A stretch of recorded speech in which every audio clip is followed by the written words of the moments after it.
जब आप थिएटर जाएंगे तो कोई भी आदमी जाएगा तो वो निराश होकर नहीं आएगा, क्योंकि इसका एक अलग लेवल है और इसमें आपको एक अलग एक्ट देखने को मिलेगा कि रेगुलर सिनेमा नहीं है। ये एक इमोशन है, एक पिता और पुत्र की, क्योंकि कैसे मैंने प्यार को पाने के लिए इंसान क्या से क्या करता है, अपनों को पाने के लिए क्या से क्या करता है। और ये पूरी शूटिंग हम लोगों ने लखनऊ में की थी। तो जितने भी इस टीम से जुड़े हुए, चाहे वो कैमरामैन हमारे प्रिंस जी हों या विजय दास जी जो कि हमारे मुझे प्रोडक्शन कंट्रोलर थे, और जितने लोगों ने इसमें काम किया, इनकेस की जिस लोकेशन पे हम लोगों ने काम किया था, हमारे मामा जी, हम एक रिश्ता हो गया मनोज यादव जी, जिन्होंने बहुत कोऑपरेशन हम पूरे टीम को मिला। जो लग ही नहीं रहा था कि हम लोग किसी शूटिंग प्लेस पे हैं, और सब पूरा फैमिली हम लोगों से इन्वॉल्वमेंट, एक घर परिवार वाला माहौल क्रिएट करके, और बड़ा मज़ा आया। और हमारा आशा नहीं विश्वास है कि, और मैं सबसे अपील यही करना चाहता हूं कि जब भी हम कोई बेहतर चीज़ें करें तो आप लोग प्लीज़ उसको प्यार और आशीर्वाद इतना दीजिए ताकि ऐसा काम हमें करने का फिर से मौका मिले और हम फिर से दोहराएं ऐसी चीज़ों को। जैसा मैं पोस्टर में देख रहा हूँ सर, ये जीवित हो जा रहा है, एकदम भिखारी का रोल, ऐसा लग रहा है कि सचमुच का कोई भिखारी है। ये किरदार करने के लिए क्या आपने किसी भिखारी का गाइडलाइंस लिया था? कोई भिखारी जैसा होते हैं, भीख मांगते हैं, आपने? ये भिखारी नहीं है, ये पागल है। ये पागल जैसा दिखा भाई। हाँ, क्या खास तैयारी किया था इस सीन के लिए आपने, इस रोल के लिए? देखिए, हमारे लिए हर दिन एक चैलेंज ही होता है। मैं किसी चीज़ के लिए अगर तैयार नहीं करूं तो शायद मैं चीज़ें नहीं कर पाऊंगा, क्योंकि किसी भी चीज़ के लिए एक मूवी जो होती है, एक परिवार होता है, और एक परिवार को संभालने के लिए और परिवार को लीड करने के लिए बहुत मेहनत करनी पड़ती है।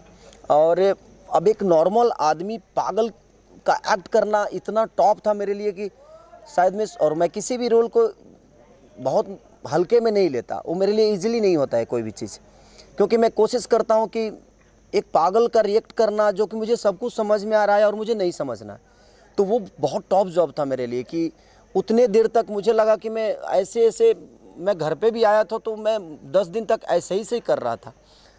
इतना उसमें घुसना पड़ा मुझे कि मुझे लगता है कि मैंने 22 दिन नहाया ही नहीं था।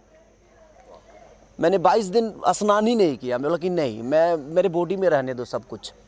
और मैं इसी में सो जाता था, इसी ड्रेस में भी सो जाता था। कभी कभी ऐसा लगता था, तो अब बिस्तर भी गंदे हो जाते थे, उसके बावजूद भी मुझे लगता कि नहीं, मैं अगर रहूँगा तो इसी में रहूँगा। और वो 12 से 13 दिन का 12 से 13 दिन ये मेरा कैरेक्टर था। और उसमें मैं इतना किसी से भी बात करता था तो यही मेरी हाथ पूरा मैल हाथ में भी, मैंने हाथ समझिए कि खाना भी खाता था तो चम्मच से खाता था कि नहीं, हाथ भी नहीं धोना है मुझे, हर चीज़ मुझे रियली करना है।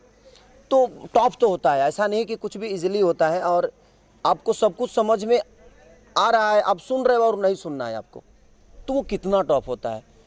आपको डांस आता है और आपको विदाउट मैंने ऑफ बीट नाचना है, तो वो कितना टॉप होता है। तो कोई भी चीज़ आपको आता है और आपको गलती करना है, तो कभी कभी गलतियां भी इंसान को बहुत बड़ा एक्टर बना देती है। और इसमें हमको गलतियां ही करना था और हमने की है। अब पब्लिक को कितना पसंद आएगा, एक बार जब आप जाएंगे तो ज़रूर। अब ये लोग एडिटिंग पे बैठे, मैं जब डबिंग में गया तो मैं ही खुद कम से कम 20 से 25 जगह ऐसे थे जहाँ पे मेरी आंखें भर गई और मैं डिस्टर्ब हो गया थोड़ा सा। तो बनी है ये सिनेमा, और मैं चाहता हूँ कि आप सब ऐसे सिनेमाओं को प्यार और स्नेह दें। सर, ये बात बहुत बड़ी बात है कि आप 10-10 दिन नहीं नहाए हैं एक किरदार को जीवित करने के लिए। शायद यही एक कारण है कि आपको जनता बहुत प्यार करती है, बहुत ज़्यादा प्यार करती है। सर, ये भी जानना चाहेंगे कि आप इसमें जैसे बता रहे हैं कि मेगा श्री भी हैं, मेगा श्री के साथ आपकी एक फिल्म भी आई जो कि सुपरहिट हुई है, तो किस प्रकार का बॉन्डिंग शेयर करते हैं सर? देखिए, मेघा एक बहुत सुलझी हुई आर्टिस्ट है और वो अपने काम को लेके बहुत सीरियस रहती हैं।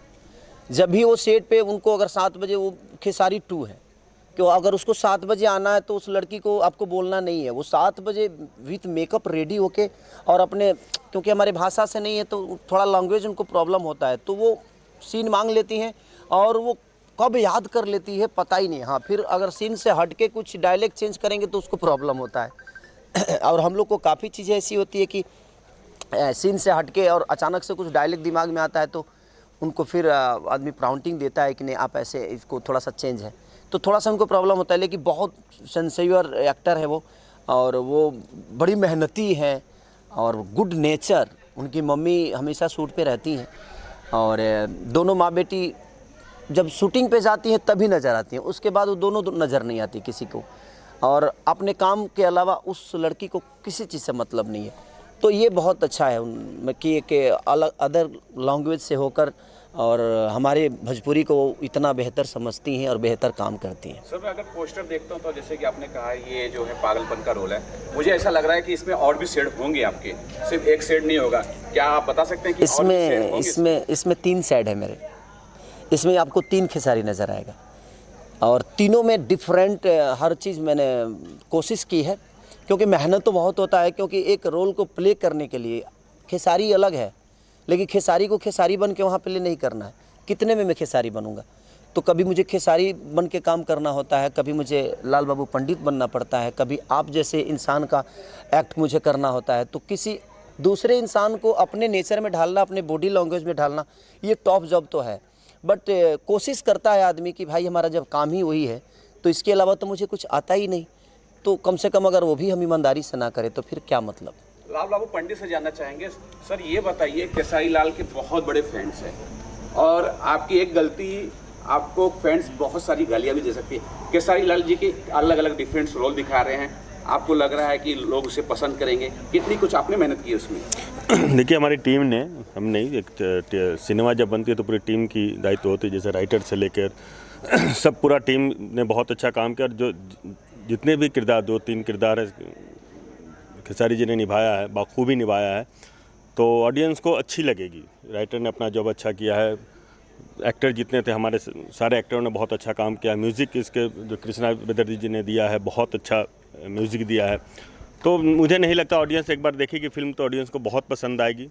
अब तो पूरा ऑडियंस के ऊपर ही सब कुछ है। याद अरविंद बाबा के, अरविंद बाबा एक अद्भुत राइटर हैं और ये हमारी मिट्टी से हैं और इन्होंने जब भी कुछ लिखा है तो कुछ अद्भुत लिखा है और इनके साथ काम करके भी मुझे बहुत मज़ा आता है। और क्योंकि ये मुझे समझते हैं और मेरे गांव के बगल के हैं और मेरे ननिहाल से हैं ये, तो प्यारा लगता है इनका कोई भी शब्द और एकदम मिट्टी की चीज़ लिखते हैं तो बहुत खूबसूरत होता है। ये बोलना चाहूँगा कि फरिश्ते फिल्म के लिए दर्शकों को क्या कुछ बोलना? बस मैं यही कहना चाहता हूँ कि अगर अपने माँ बाप से प्यार करना है तो एक बार फरिश्ता ज़रूर देख लेना। आपको लगेगा कि एक मोहब्बत को पाने के लिए इंसान किस हद तक गुजर सकता है। Thank you.